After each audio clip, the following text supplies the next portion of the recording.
name is Casey Ainge, and I'm going to be presenting on Sears. Believe it or not, Sears used to be the largest retailer in the U.S., but was overthrown by the major discount store Walmart. Let's learn a bit about their history as a company. Richard Sears began his career as a watch business, which then developed when he met his partner Alva Roebuck. Together they created a massive catalog for their mail-order retail company, and with the help of the railroad, they were able to target consumers in far-off regions that were suffering from being underserved. The first Sears store opened up in Chicago, Illinois in 1983. Sears had taken the extra step in their catalog by putting consumer satisfaction first.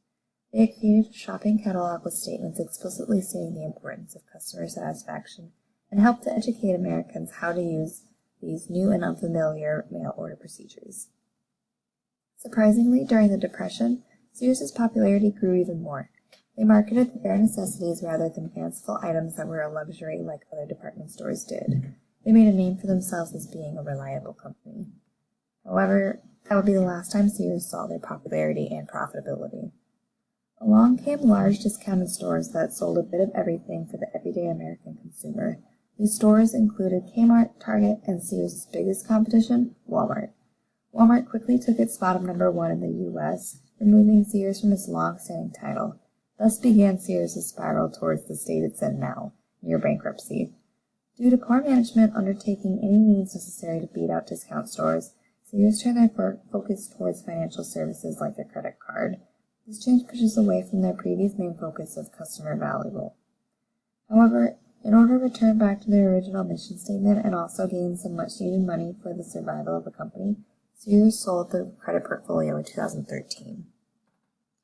Lack of acceptance towards changing times and serious competition has led Sears to lose relativity towards today's society. Sears invented at-home shopping through their wish book catalog, yet missed the mark of creating an amazing online retail source. Since the rise of both discounted stores and e-commerce, Sears has lost substantial amounts of money and customers. They've scrambled for money to continue growing by selling off stores, selling off their branded products, and taking large personal loans from the CEO. Rather than finding ways to sell to customers more efficiently and finding the value and wants customers have, they are too busy selling pieces of themselves off to stay alive just a bit longer. Referring to Theodore Levitt's article, Marketing Myopia, we'll take a look as to what Sears did to get this unfortunate position they found themselves in today. The first cause we'll look into is Sears' perception of its relevancy to the consumer. Levitt stated one of the steps of the self-deceiving cycle, a cycle that ultimately leads to self-destruction, deals with the belief that growth is assured by an expanding and more affluent population. Sears assumed that their customers would remain loyal and that all their needs would be satisfied by the unchanging ways of Sears. They also sat back when Walmart took over the rank of number one retailer, firmly believing that if they waited it out, they would return to being number one in the long run, and Walmart would be relevant. As we can see, that was a terrible move. Another step in the cycle refers to the belief that there is no competitive substitute for the industry's major product. Now, Sears is a department store that sells plenty of things rather than just one major product. In my interpretation of this, the major product Sears is selling is the department store experience. The ability to go into a store and have everything you need all available in one convenient location was pretty amazing when Sears first came around. However, times have changed, money can be difficult to get a hand on, and consumers also want to buy groceries at the same time. Therefore, Walmart and sites like Amazon have become more relevant, and Sears is continuously losing clientele. These are pretty amazing one-stop shops, both speaking to the ease of purchase a consumer can experience. Amazon delivers the at-home shopping experience for the busy American, and Walmart delivers both the convenience of everything in one store and great prices. Going more deeply into the online retail market, Sears was truly and utterly losing out. Online shopping is the electronic version of a catalog, something Sears became popular for, and is the ultimate at-home shopper, something Sears invented. Clearly, Sears missed the mark here. If Sears had not viewed themselves as just a department store, they could have realized that their at-home shopping experience could have been amplified at the beginning of the e-commerce trend. Similar cases happened when some of the examples Levitt referred to in his article, such as the electric company and their kerosene lamps. Someone outside of the company came along, created the incandescent light, knocking out the need for the lamps.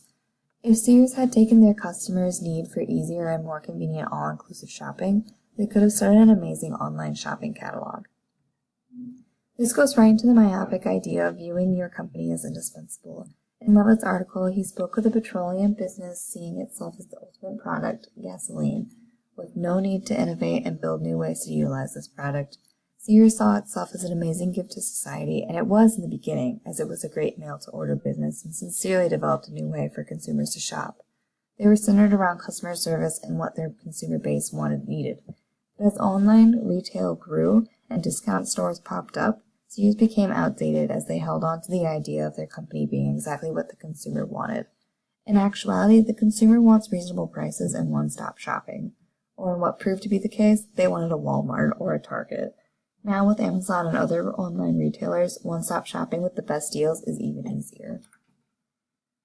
So a couple of ideas to help Sears to continue to stay alive would include the membership that they have, which a lot of people don't seem to know about. This makes sense as we don't really see commercials or ads for Sears anymore.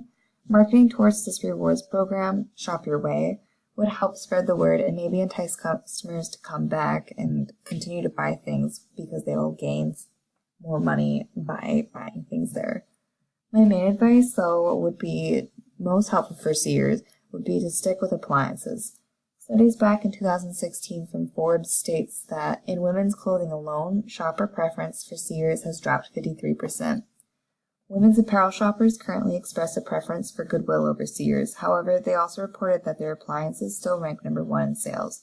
So with focus driven more towards their appliances, something not so easily attainable through online and Walmart, and a new age revamp for their stores and websites, there might just be hope for Sears. The only obstacle in the way? Money.